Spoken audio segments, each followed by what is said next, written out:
Good morning, everyone. Thank you for joining us at today's morning tea. My name is John Godwin, and I'm very pleased to be joining you this morning in my new role as Chair of the Board of Governors for Military and Emergency Services Health Australia. I'd like to begin by acknowledging the Kaurna people as the traditional custodians of the land on which we meet, and pay my respects to their elders past, present and emerging. I would also like to extend a very warm welcome to the Shadow Minister for Veterans, Adrian Pederick, and to Erin Thompson, a member for Davenport, representing Chris Picton, the Minister for Health. A special welcome also to any current serving or former Defence Force personnel, first responders, their families and loyal supporters in the room today. Your presence and your ongoing commitment mean everything to Mesha. With your support, we can continue to provide invaluable programs and resources to service personnel and their families. Now, this year marks a very special milestone for Mesha as we celebrate 30 years. And from humble beginnings, founded by veterans for veterans, we've grown to a national and international leader in mental health research and advocacy. But throughout that journey, one thing has remained at the heart of Mesha: the well-being of our military and emergency services personnel and their families. Thanks to your support, we've continued to grow stronger, reaching more service personnel and developing programs that have a real impact on the lives of people. I'd like to share a few highlights that you have helped make possible. We've recently launched an exciting partnership with Flinders University through their multidisciplinary hub, the Open Door Initiative. Together, we're working on an Australian-first program called Up Stumps and Follow the Colours. The experiences of children from Defence families in South Australian schools, and this is also supported by Veterans South Australia. South Australia is now the first state to introduce a Defence Family Indicator on school enrolment forms. This is something that's been talked about for decades, really. This research will help us better understand and support Defence families navigating the education system in South Australia. Our own Dr. Henry Bowen has led groundbreaking research into postvention, which is support for those affected by the suicide of a loved one, a friend, or a colleague in service. This work is urgently needed, as each suicide affects around 135 people, and the ripple effects can be devastating.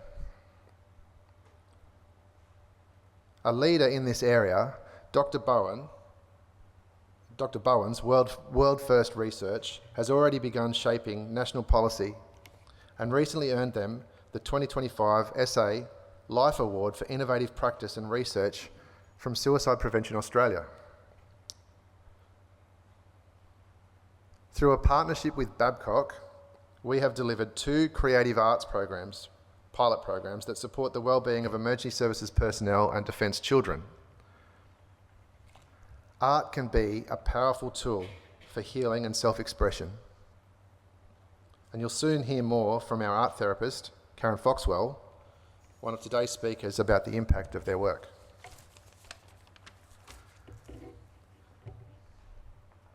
I hope you feel proud knowing that you've helped build Mesha into a trusted organisation, one that delivers world-class research and meaningful programs that improve lives. From all of us, thank you. I'm looking forward to connecting with many of you today. And now it's my pleasure to introduce the head of Mesha, Dr. Karen May, to say a few words. Thanks, John. And thank you all for coming. It's lovely to see you all here today. To echo John's words, we truly wouldn't be here without all of you and your generous support. I've proudly worked for Mesha for 10 years this year, And while we've grown and evolved in many ways, the core of our being is still the same: to support the wellbeing of defence personnel, emergency service personnel and their families.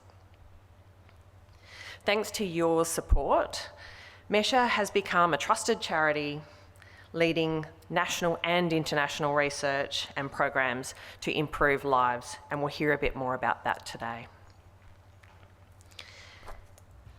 So I'm just going to share a few of the aspects of what we do.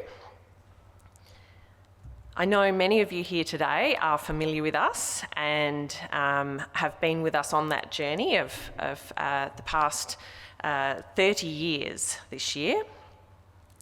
But I'm just going to share a few highlights with you of some of the upcoming things and some of the recent achievements that we've made. So, as many of you know, we're very proud to be part of the Hospital Research Foundation Group, a group of charities that have a very efficient operation model to mean that the donor dollar, your dollar, goes so much further, whether you be a corporate supporter, whether you be an individual donor that's been a regular giver to us. This efficiency of having the Hospital Research Foundation Group behind us means that your dollar goes so much further and directly creates impact for the work we do. 30 years today. I'm very proud to have been here for the past 10, but this 30 years history attached to the Repat Hospital originally and now attached to the Jamie Larkham Centre as the charity for Jamie Larkham Centre, the acute hospital and outpatient centre for veterans and their families. So we were established in 1995 alongside the Repat Hospital at Door Park. And in 2015, we became a charity of the Hospital Research Foundation as the Repat Hospital was changed to service a whole realm of health aspects. In 2017, we moved into the new Jamie Larkham Centre building with the hospital staff, many of whom had served for a very long time at the Repat.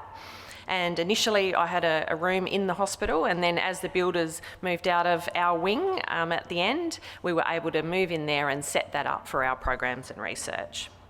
And in 2020, we changed our name to be a little bit more descriptive and represent our stakeholders, and we changed our name to Military and Emergency Services Health Australia.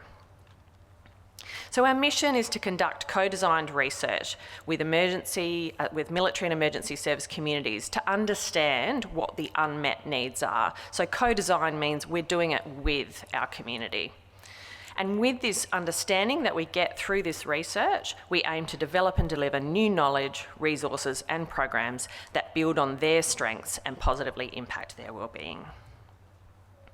Our principles in doing this is to work collaboratively with our key stakeholders to identify and develop and advocate for strategies and programs to address those unmet needs. So as we said, we work with our communities. We work directly with emergency service organisations. We work directly with Defence. We work directly with veterans support organisations to understand and develop those programs. This translation of knowledge directly impacts the community. So our drivers are not, we do, for our research, do publications and conference presentations, but our drivers are about impact. So when I go and present to my board and John as the chair, we are asked what difference is what we're doing making, and that's what our board care about.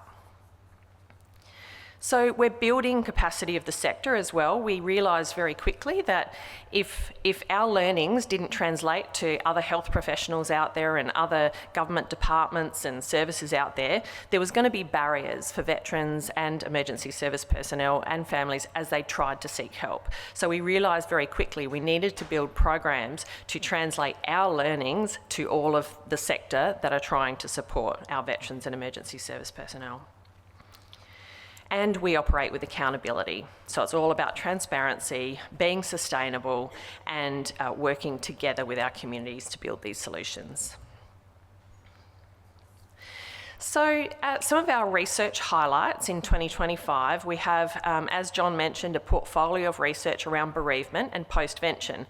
We realised a few years ago, as we were called upon to support some organisations around supporting members and co-workers and families of those who'd tragically lost their lives to suicide, we realised that there was a real gap in services addressing those needs post-suicide. So that was an area that we embarked on doing some research and built a national advisory committee of leaders in this area, working with the leader in Australia in moral injury, Nikki Jamison, people like Gwen Sherney, who've been very spoken as the REPAT family commissioner. So we built this advisory committee to help guide and co-design this process nationally to support postvention. And this has become a leading body of work in the world. So we've now got international partners that are seeking support from us to help model their research and their programs on this work. The Upstumps project that we spoke about, again, South Australia leading the way, the first state to put an enrolment marker for defence families. Fantastic. This is something that we've lobbied and advocated governments along with other members of our community to get up. And now this research will help us find out what the government, what the Education Department can do with that data. What does that mean? What does that new knowledge of tracking and following how those children fare in the education system mean? And we're also working on a big project, again, with the government on understanding the broad needs of veterans across South Australia, regionally, as well as in the metro areas, and their families. So that research, we hope, will be a longitudinal study, and we'll hopefully do that maybe every couple of years to start to track when there are policy changes, what does that mean? How are families doing? What's improved? We're also doing a lot of work around supporting the emergency service agencies in South Australia and indeed interstate as well, around how they can work with not only supporting those who develop injuries of service like post-traumatic stress disorder, but helping do some of that prevention work. What are the things and the skills we can help bolster our emergency service personnel to cope with some of the impacts of service and the traumatic incidents they see.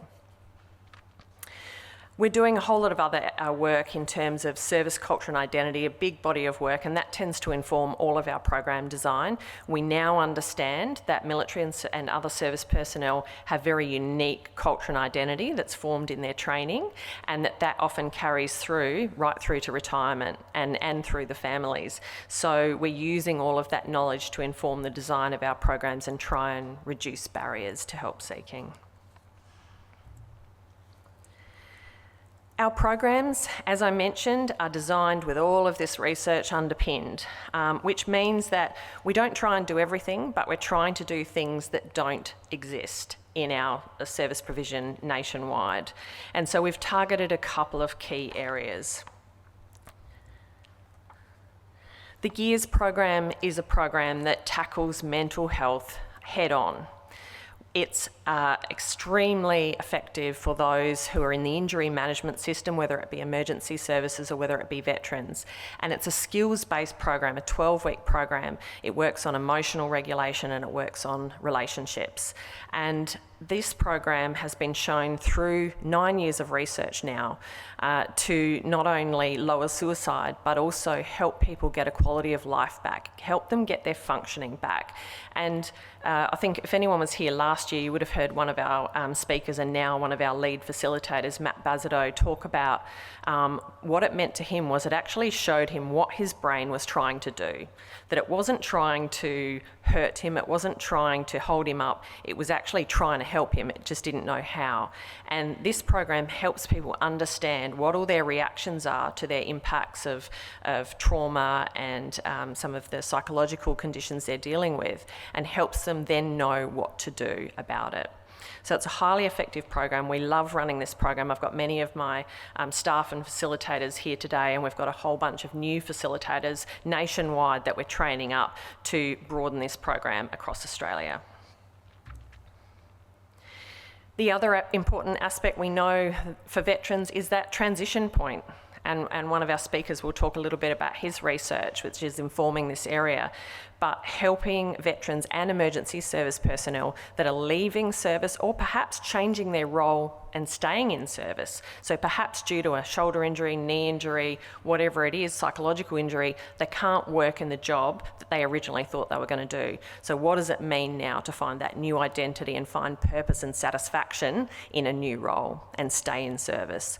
Or if they do need to leave service, how do they make those next steps and work out what do I want to do after service and write that resume. For some of our very experienced veterans and emergency service personnel that joined when they were, in their late teens, they've never written a resume before. And we make it fun, we make it really, really important that they get to translating their skills into what they would like to be doing.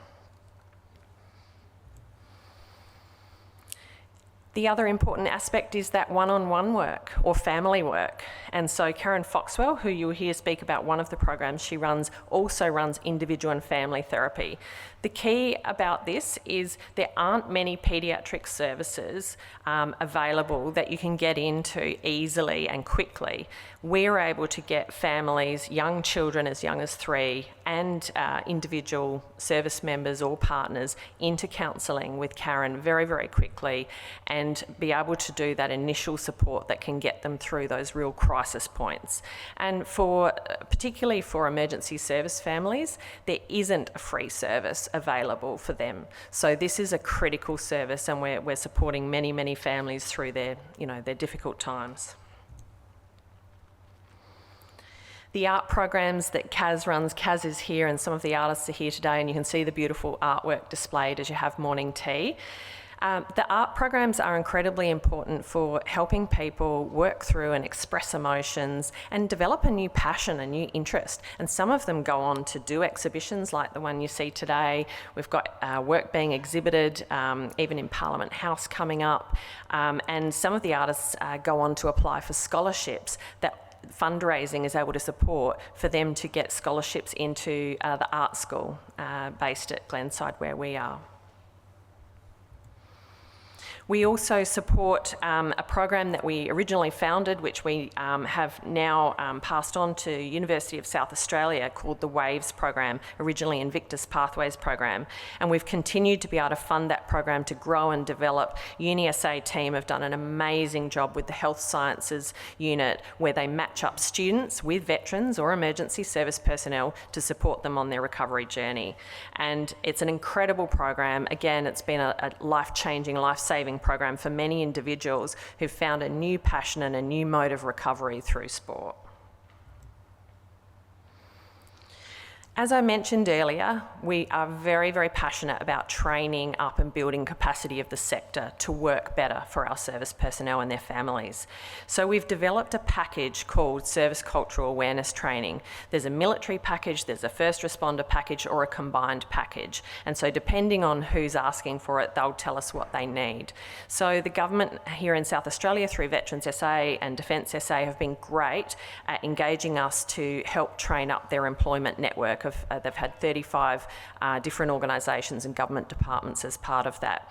So we train up groups of employers, about sort of 8 to 15 people in the room, and we train them up in how to create better pathways for veterans, if it's the military version, into employment. And BAE engaged us to run that for their veteran mentoring program, which has been highly successful, and I'll talk about in a minute, just won an award. Other organisations like Saab Technologies and Babcock have engaged us recently. So it's what we're finding is it creates an amazing conversation among civilian employees in HR and marketing and comms and so on around service, around the history of conflicts, so that there's a much deeper understanding around when they're bringing veterans into their employ, what sorts of things they might have been involved in or seen, and so that they can have conversations, feel safe in having those conversations, know the do's and don'ts, and provide some supportive pathways into employment. We also train up all the staff at Jamie Larkham Centre, so the doctors, psychiatrists, nurses, social workers do this program in our special health version, and we've developed one for aged care recently as well. Mental health first aid, as you know, we have first aiders in organisations today. That's a standard. Mental health first aid is now a standard for most organisations. And this is having those mental health first aiders that can help identify when one of their colleagues, one of their mates, perhaps isn't doing so well, but it also creates a permission in the organisation for people to be able to approach their mental health first aider and say, hey, I'm not travelling so well, and start to get that destigmatisation around mental health and also promote help seeking.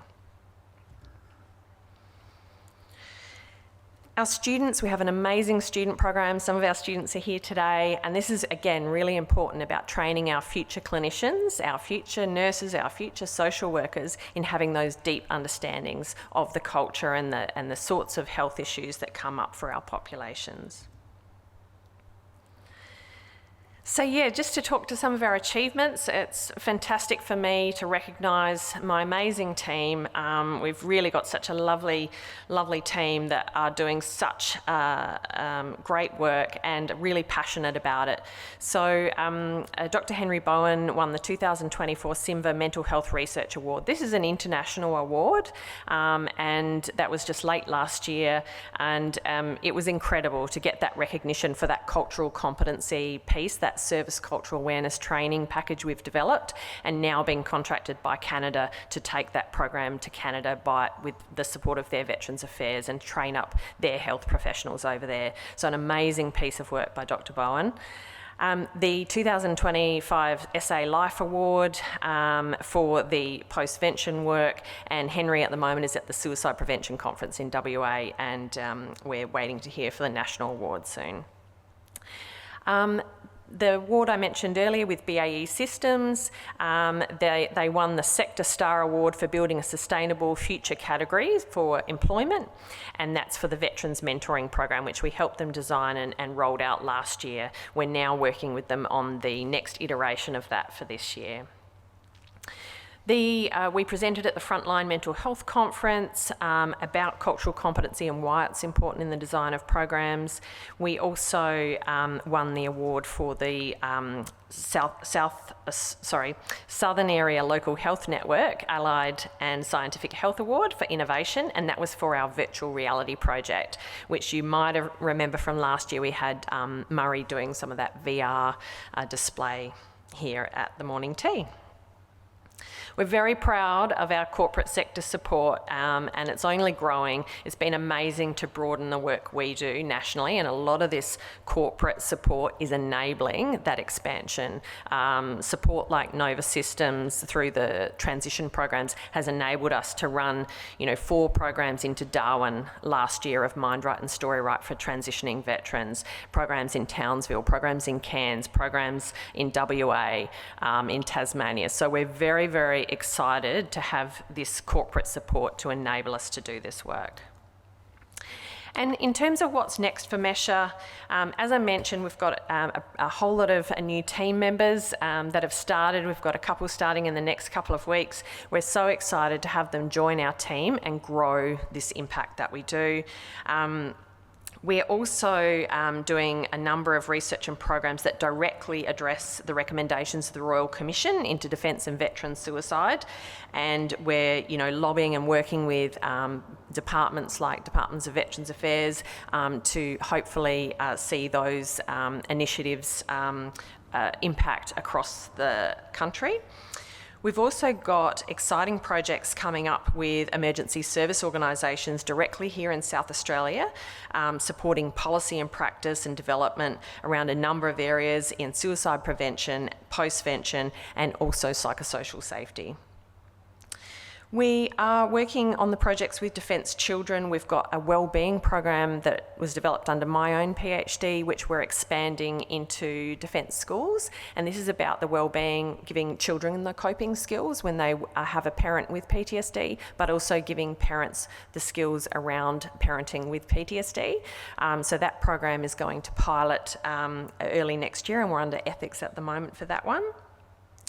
And we've also got a really exciting project on the Australian Defence Force Readiness program. So this is about helping new recruits' families start to understand what a service life might look like. So it's not just about deployment, it's actually about service life as a whole and preparing the family for that.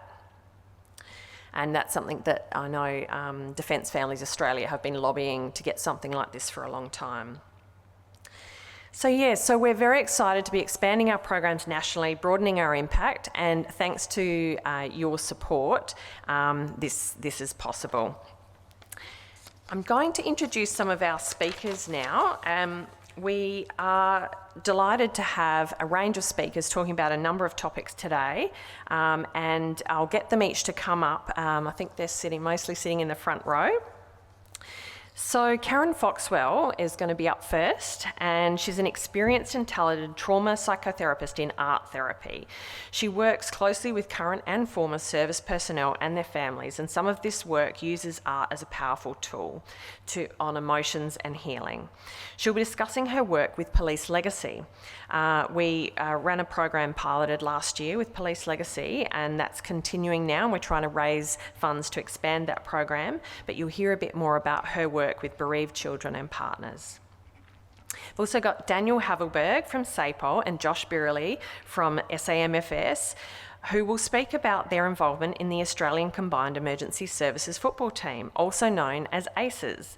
This football team, proudly supported by Mesha, offers first responders a week of connection and teamwork during the Anzac Week each year when they come here to Adelaide, flying in from all parts of Australia to play against the ADF All-Stars football team. And they do it as the curtain raiser for the Port Adelaide Anzac round. And during that week, they get involved in a whole range of programs and activities to raise awareness for mental health and wellbeing.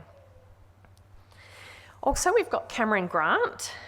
He is a friend, a veteran, a PhD candidate, clinical psychologist, and a Mesha facilitator. And he'll share his journey from discharging out of the military to beginning a new career pathway. So before they take the stage, I just want to let you know about our upcoming Giving Day on Thursday, 12th of June.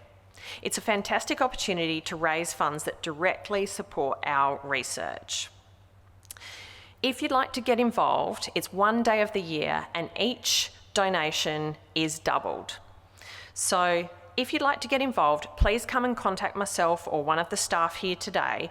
There's volunteers or ways you can get involved. There's a whole bunch of activities happening on the day. It's really good fun. So please come and approach us if that's something that you'd like to do. But now I'd like to welcome Karen to come up and share her story. Hello everybody, good morning. I've had the privilege to work with SA Police Legacy now for a couple of years. We started this program as a support system for children who have lost parents. They are bereaved families, so and often don't have the supports in place to understand how they're feeling. So because art is actually a very natural outlet for children, it works very well for children to understand their feelings and their emotions through the art.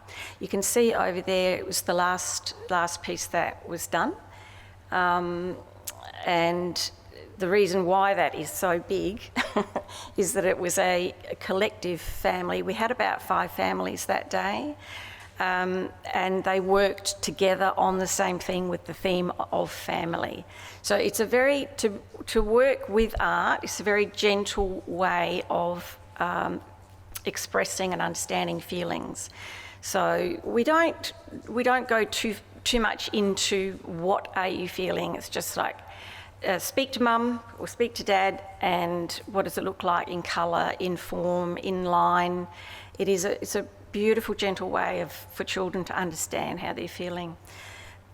With this directive, we actually asked the families to walk around. When they'd done their own piece, they walked around the painting to add things to it, that they read what other people had written there or drawn there, painted there, and they added to it. So it became a collective process, and of course a lot of conversation comes from these things as well.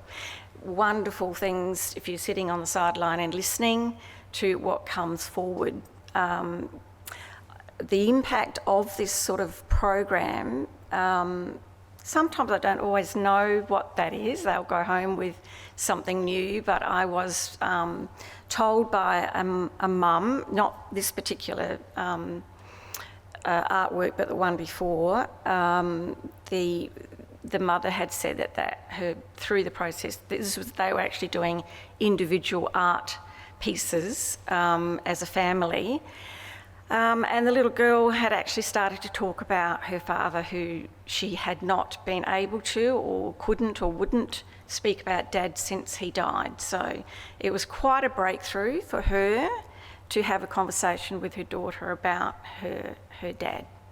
And that was purely because they were working together with paint and, just being together for that reason, to understand what they were feeling.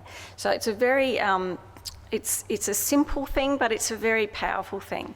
And it's not just for children, obviously, the parents do get a lot out of this. And in fact, what comes from this program is the parents will then seek support for themselves, because they can see that it's a trusted, safe environment. It's all trauma informed, so it has to be a safe environment for these children to work in. So yeah, there's a flow-on effect, so that when the parents can see the children understanding what's going on, that they might come through and ask for help for themselves. Because often when they're looking after children when they're bereaved, they're looking after their children, trying to protect their children, and they forget about themselves. So it's a wonderful added inspiration, actually, to the artwork, to the way the children also interact as well with each other. They have a common reason to be there. So they don't have to talk about what it is, but they all feel like they belong, and there's a real connection and cohesion that occurs just through the artwork.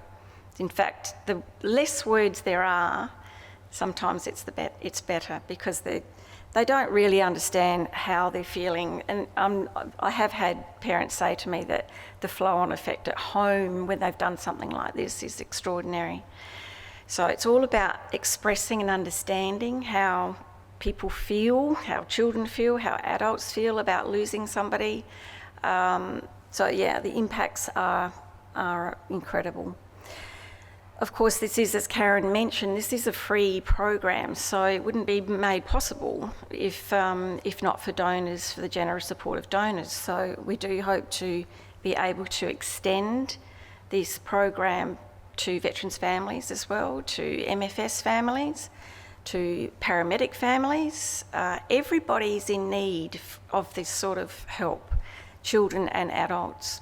So, yeah. Thank you very much. Thanks, Karen. It's absolutely amazing work that you do. We've just got a couple of photos here too of the groups. And the beautiful thing is that the families that were engaged in these programs, the majority of them have then sought out, having built that connection and that, meeting that rapport with Karen, they've actually reached out and had their own individual counselling as well, which makes us really happy, because it, helps them on that journey of supporting them to process, what they're going through.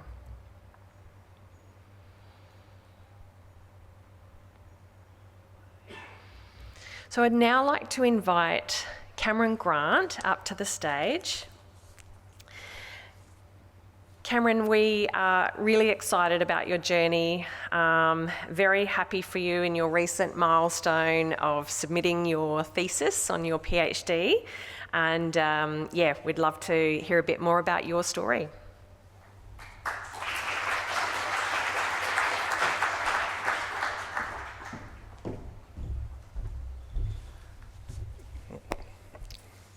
G'day everyone, pleasure to be here. Apologies for a very out-of-date photo. I've since attempted to grow a beard. Semi-successful, I'd say. So yeah, my name's Cam. I'm a veteran. I served in the Australian Army from end of 2010 to just shy of 2016, so I call it 6 years. And since leaving the military, I have now finished my PhD and become a registered psychologist, on my way to become a clinical psychologist too, and have a number of publications on veteran transition. I was a digger in the military, and so how this has kind of happened is, I'll try and make it a very linear story, but I dropped out of high school in year 10, essentially. Did a trade for a while, got fired, joined the military. I was a grunt, so I had a year 10 education at the time, barely. I served in Darwin for 3 years in 5 RAR, and then I was injured to the point where I couldn't be in a combat corps anymore, and I transferred to logistics. I was a QE, for all the people that know what that is out there, basically a store person. Clean your rifles, everyone. So yes, I did that for another 3 years, and then during the last few years of my service, my mental health started to decline after the suicide of a friend. So a friend in the military died by suicide. No one saw it coming, and then, as happens with suicide, there were other people in our unit that became suicidal too, and I was in a position where I was trying to support those people with their mental health, while also not getting them into trouble for having mental health and having mental health difficulties, and getting them medically discharged, all that kind of stuff. So I dealt with that all for probably 6 months to a year. Ended up medically discharging because of my own physical health. Didn't claim any mental health stuff back then because there was a bit too much stigma. Since leaving the military though, I decided that I would absolutely do something about this problem, but it was extremely difficult as someone who had a year 10 education. So through Flinders University, I did a bridging program to start studying psychology. Made it through to honours somehow, I thought, miraculously back then. And then once I finished my honours, I was at kind of an impasse. I could, go and be a psychologist, or I could do research, these kinds of things. And I wasn't exactly sure what I wanted to do. I ended up choosing to do the research pathway, much to my own, fighting against my own imposter syndrome. But I had a really good supervisor at the time from Flinders who encouraged me to do so. And I think where I actually felt the most empowered though was when I first met Henry. So Henry wasn't a doctor then at the time, they were finishing their own PhD. But I remember meeting Henry and speaking to them about my experience and my passion for veteran mental health and transition. And they believed in me, and so much so that they kind of empowered me to want to do my research even more. They empowered me to the point where I thought that I could do it. They also went out and were able to find funding for my research. So without the funding that Henry provided for my PhD in the form of a grant, PhD scholarship essentially, I would not have been able to complete my research at all. Without the mentoring that I was given at Measure as well, I wouldn't have had half of the outcomes in my research that I have had. So specifically, they told me to gather an advisory board and these kinds of things and make some really good connections. And so I was able to do that. So I've had, my research has been advised by people like Catherine Walsh, John Lane, a whole bunch of other people as well, and with the help of Flinders University too, Open Door. So I think they shaped my research in such a way that it is very, very applicable. Now, I'm sure you're wondering what my research is. I've talked it up a fair bit. Essentially, my research has been looking at how losses of identity, purpose and belonging, which are factors that the Royal Commission identified as increasing veteran suicide risk, how they actually come about. Because our current understanding is that when veterans leave the military, that is when they lose that identity, purpose and belonging. And my research, along with some other more recent and prominent research from Open Door, essentially says that this process of identity loss, purpose and belonging can occur well before discharge. In fact, it can happen as soon as someone's discharge is known. The way that the military processes and procedures and these kinds of things treat discharging members, and then the social consequences of that as well, change their group membership, make them feel rejected, invalidated, these kinds of things. And my research, although it's correlational at this stage, is basically saying that people that have a very negative discharge experience that is incongruent with what they thought the military would give them creates identity loss before people leave the military. And if that identity loss is linked to worse mental health and well-being, and as the literature says, suicide outcomes, then that's a real problem. But the real importance of the research is we can help the individuals transition as much as we want. We can say, hey, here's this program that's going to help you transition, they're going to help you deal with the emotions, going to help you get employment, and all of that stuff is extremely important. But unless we're addressing the systematic issues, we're basically treating symptoms of a larger problem. And so I'm trying to find opportunities now to continue doing this research, which Mesha has been such an important part of. There's a whole bunch of other things that Mesha have provided as well that I've had to write some down. But I guess the real big one is that there's a lot of government and agencies and all this kind of stuff out there that say they are for veterans and supporting veterans. Mesha is the one that I'm aware of that actually was able to do that. They empowered me to do research to help veterans. They gave me a voice and an ability to help my own community, and that is something that I'm eternally grateful for. They also gave me funding to make my research open access. So the research I do, it's not behind any paywalls. Anyone can access it at all for free, all around the world. So in my time at Mesha as well, so I've been there for 4 years now actually. In my time at Mesha, I've met a whole bunch of wonderful students, and these students are kind and compassionate and caring, and they are all going and they're all learning military cultural competence. They're all learning how to work with veteran communities and the importance of including veteran communities. And these people are going to go off and disperse around different workplaces and organisations and institutions and share that cultural competency, which I think is very important in supporting the military community as well. Similarly, the research that they're going to be doing is going to be much more culturally informed as well. And finally, I want to give a shout out to the GEARS program. I haven't personally done the GEARS program myself. I have a number of friends that have completed them, one of them who had very severe PTSD, and since he completed that program, he is now doing much, much better. So the work, just to kind of summarize, the work that Mesha is doing is multifaceted.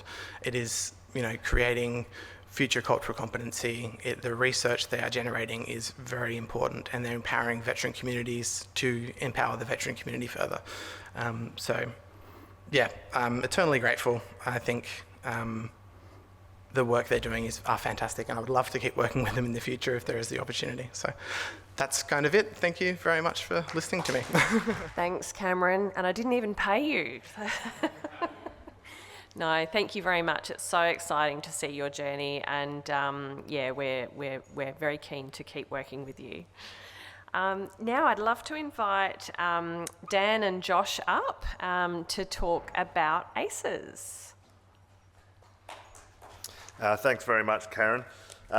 So my name is Josh Biley, and I'm a senior firefighter with the MFS here in Adelaide. I look nothing like Cameron, so we're trying to click through. No. There we go.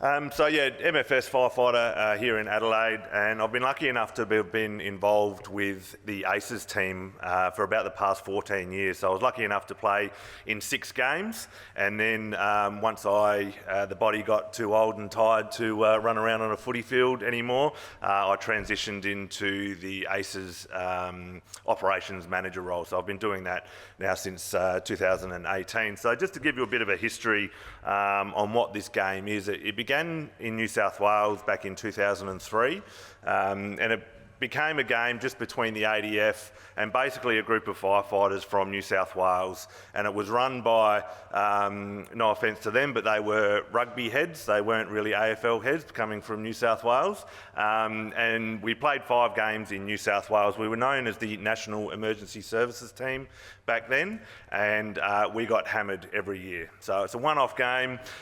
We play just the one game during the Anzac week, and it was a combined ADF team, and it was being played against the emergency services in New South Wales.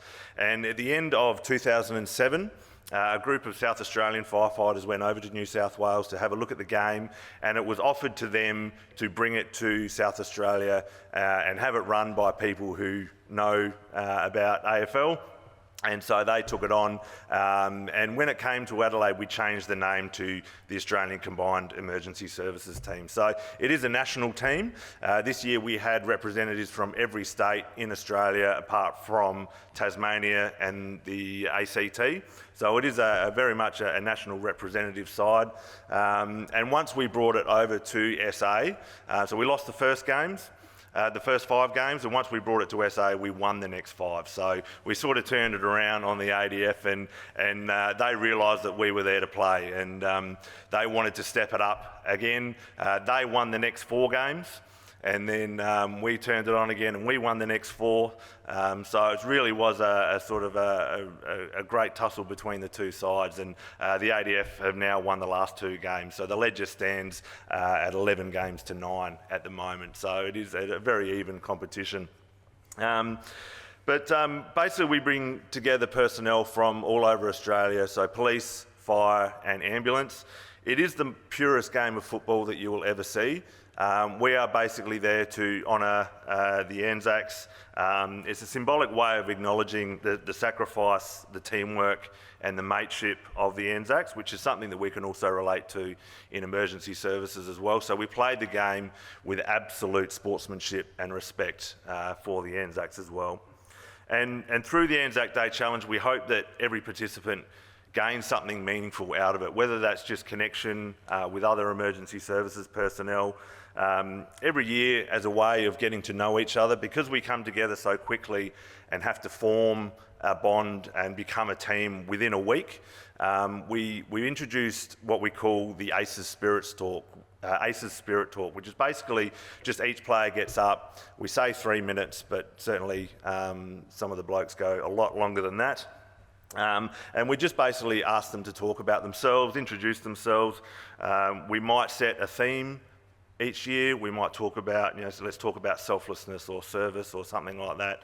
And inevitably, it's the players see it as a very safe space to talk, because we are all have the same lived experience through our service. And some of the stories that we hear each year are remarkable, and it certainly brings the team together.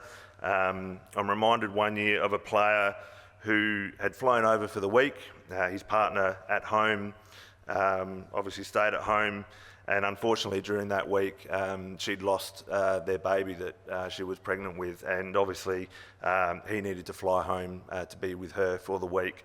And despite only knowing this player for a couple of days, the rest of the team pulled together and they put some money towards that flight to get him home, to be home with his family. So, and there's certainly some other remarkable stories that comes about from this week of people only knowing each other for a few days. So they very quickly learn that they're in a safe space, and they feel very comfortable telling the team some very personal stories. And so we sort of started that when that game came over to South Australia, and without knowing it, we'd already started to develop that awareness around mental health. And then when Misha came on as one of the supporters of the team, back then they were still known as the Road Home, but that just elevated that mental health awareness within the team to another level, and certainly to a point where this year we've been able to generate more and more awareness through different partnerships through our sponsors, and we've been able to spread it through social media, which Dan will talk more about in a second. But we really hope that our players go home with a more comfortable being able to talk to maybe their family, their colleagues, and because we are that Australian representative side, we feel that we've just got a great platform for sending these players home and hopefully spreading the message throughout their respective services at home as well. So we feel that the partner with Misha is just perfect for what we're trying to achieve, and hopefully this just becomes a bigger and better partnership in the future. So thank you very much. I'll hand over to Dan now. So yeah, my name is Daniel Havelberg. I'm proud to be the coach of the Australian Combined Emergency Services football team. I'm a police officer here in South Australia, and I was motivated to coach the team because of my prior experience playing for 3 years in the team. Again, before I got a bit old and the body got a bit sore. But I loved the week, the experience of the week as a whole as a player, and I found the culture and the organisation of the team to be different from any other I'd been involved in with football before. So when, at the start of last year, I was asked to coach the team, I jumped at the opportunity to stay involved and to help to continue the Aces experience. I've always enjoyed playing football, and I was lucky enough to be around for the second half of the Central District's decade of dominance in the SNFL. However, I haven't always enjoyed all aspects of football life, and this is where Aces is different. So bringing together players from service backgrounds and fostering a safe growth environment where people can be vulnerable to share who they are creates a rapid and strong group bond. This is especially important, as Josh said, we only have 4 or 5 days together each year before we play a game. So despite that short amount of time getting to know each other, some of the friendships that have been built have lasted as the players have attended other players' interstate weddings. They've caught up with each other each year, interstate AFL games. They play golf together, and even last week I was in Karratha in Western Australia and caught up with a guy who played this year for a coffee.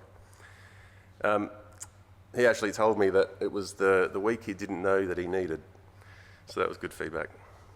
It's always a privilege to share the Anzac round stage with the Australian Defence Force All-Stars and play in a high standard game on Adelaide Oval. The rivalry is purely built on sportsmanship and respect, and we know that goes both ways. The future of Aces, well, I love what Aces is and the Anzac Day Challenge for those involved, but at the same time I see so much more potential to use this stage and the profile of this game for a greater purpose. Raising awareness for mental health for both the military and the emergency services staff is a fantastic fit for this game, and personally I would love to see the AFL promote this concept and have the Anzac Day Challenge. Oops, I'm pressing buttons here, sorry. I'll leave that there. I'd love to see it brought before the biggest game of the Anzac round. That's the Collingwood-Essendon game on the MCG. We'll see how we go with that. Most people I speak to have never heard about this game or Aces, but everyone, when you explain it and they understand it, thinks it's a great concept and that more people should know about it. So the more people we know that know about it, the greater impact we can have for mental health awareness. This year we started a social media challenge, hashtag Aces Challenge, and participants had to try and keep a stoic, straight face while reading a short script and having distractions build up around them. The script was aimed at raising awareness for challenges in the emergency services that staff face and encourage them to seek support when they need it. It also encouraged viewers to check out Mesha online. Conservatively and collectively, the challenge had over 300,000 views on Facebook and Instagram. Some of the participants that took part in the challenge included the Premier, Peter Malinauskas, the SAPOL Commissioner, Grant Stevens, MFS Chief Officer, Jeff Swan, CFS Chief Officer, Brett Lachlan, SES Chief Officer, Chris Beattie, CEO of Safecom, Julie Waddington-Powell, the Emergency Services Minister, Emily Burke, the AFL CEO, Andrew Dillon, 5AA's Jules Schiller and Sonia Feldoff, Channel 7's Tom Wren, Nova 919's Andrew Hayes, and Eagles legend Shannon Hearn. So with those types of people getting involved, we were able to spread that message, and hopefully a lot of people saw it and heard the message. So I'd like to thank Mesha for your ongoing valued support, and we look forward to continuing the momentum built this year and hope to come back bigger and stronger next year. Thank you.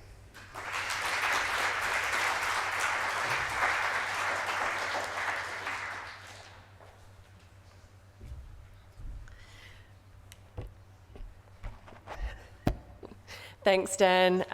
It was a great week and we were thrilled to be involved, and I agree, it's just gaining momentum. We've got a partnership with Clark Energy getting behind it and Purple Giraffe, and yeah, we're really excited potentially to set up a women's game is the next plan, and between, again, emergency services and ADF, so we're in planning for that, so watch this space.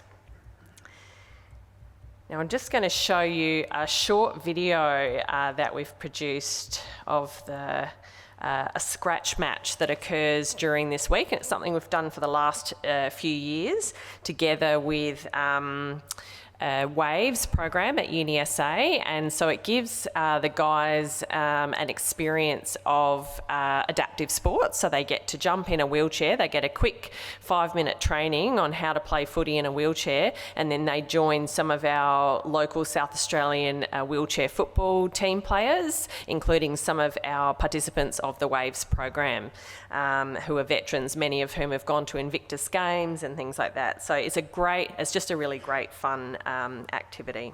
So I just want to say that thank you again for joining us. Your support means so much to us as partners that we work with, and also for your support in what we do.